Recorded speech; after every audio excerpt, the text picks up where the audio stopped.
Hello everybody, today I'm going to be unboxing a Sony Cybershot DSC-TX100V. And while I unbox this, I'm going to explain a little bit of how I got this and why I got this. But first of all, I'm having to shoot this on the iPod Touch because it's the only video camera that I actually have available right now. So we'll start by grabbing some scissors. I'm also going to factor in a test video into this video here. Anyway, let's begin by... This is not easy to do one-handed. I've never done an unboxing without a tripod before. Yeah, I thought that would work.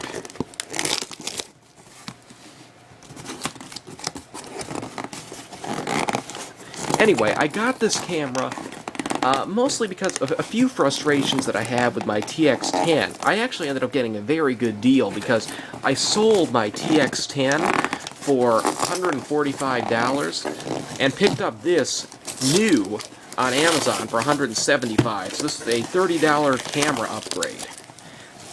I went with the TX100V versus the newer 200V because the 200V I think is very overpriced and also actually tends to have worse video quality just because there's a lot more noise when it's focusing. Something that's a lot of people have complained about. Anyway, that was just a warranty card from the seller. Now here is the inside of the box, and it's a box in a box with some air packaging. Now here's the actual camera box, TX100V.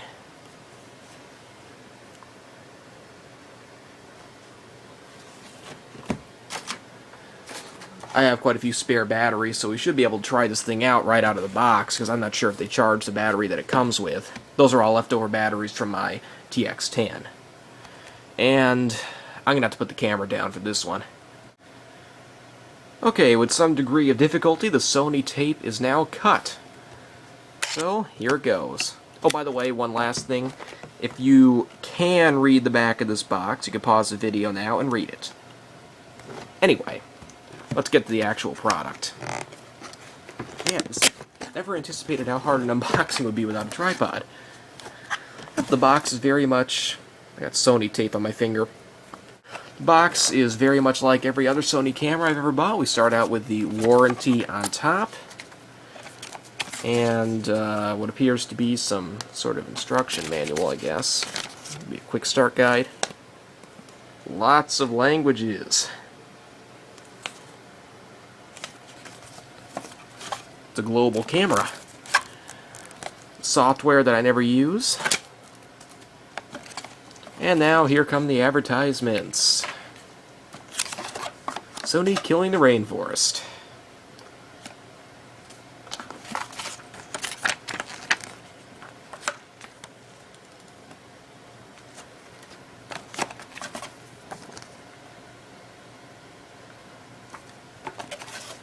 You know, I love the mentality behind this. Like, people are going to actually be interested in reading through advertisements while they're trying to get through to their brand new product. And anyway, here's that typical, I don't know, some kind of a warning label, I guess. Oh no, it's just talking about where to register the thing. And pretty much the exact same box the TX10 came in. But with a camera that I've actually ended up liking quite a bit more.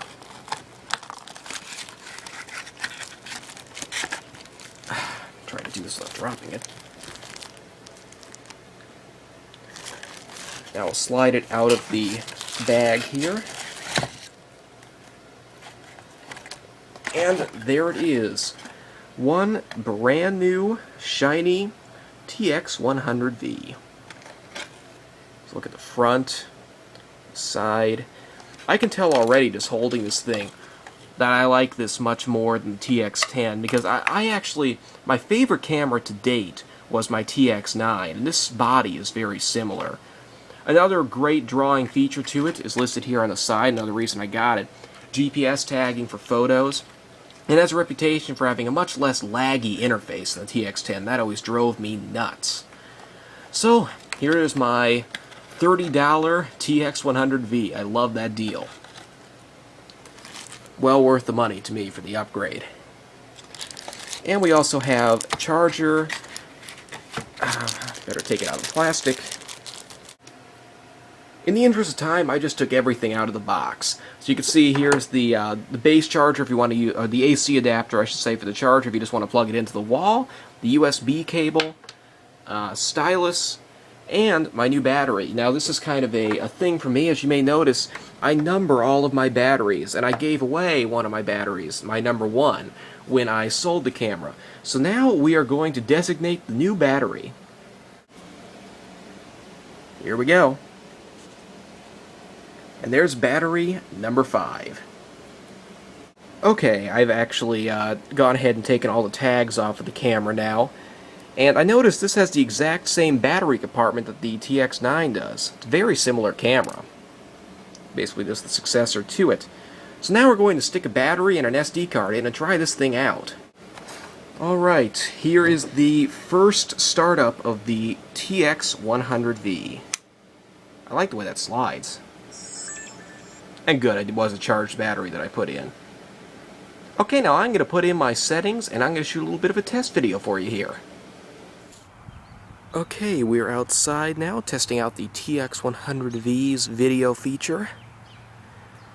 Let's get a little bit of a macro test here, first of all.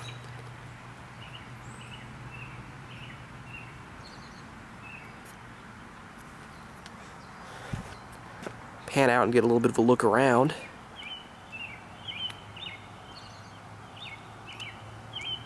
Let's try going in the shade a little bit and see how it handles different light.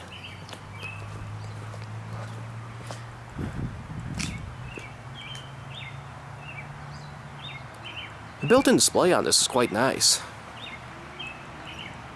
Okay, this is a tough scene right here because you have the bright light over there, the dim light on the patio. So if I shift over, it should adapt pretty well.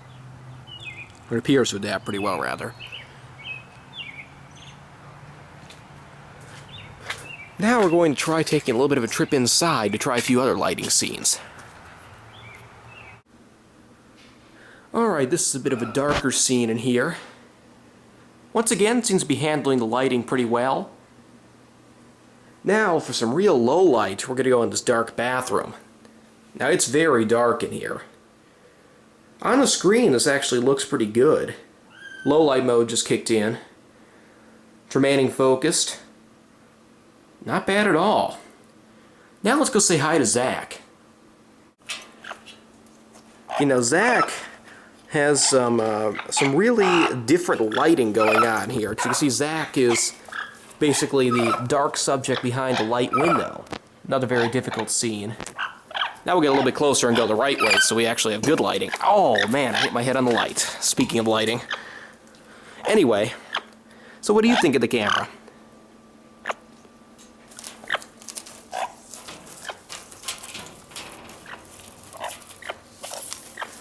I hate to clean up your perch here. This is getting kind of messy. Well, I guess I know what I get to do now, but once I'm done cleaning up Zach's cage, I'm going to go ahead and see how this turned out.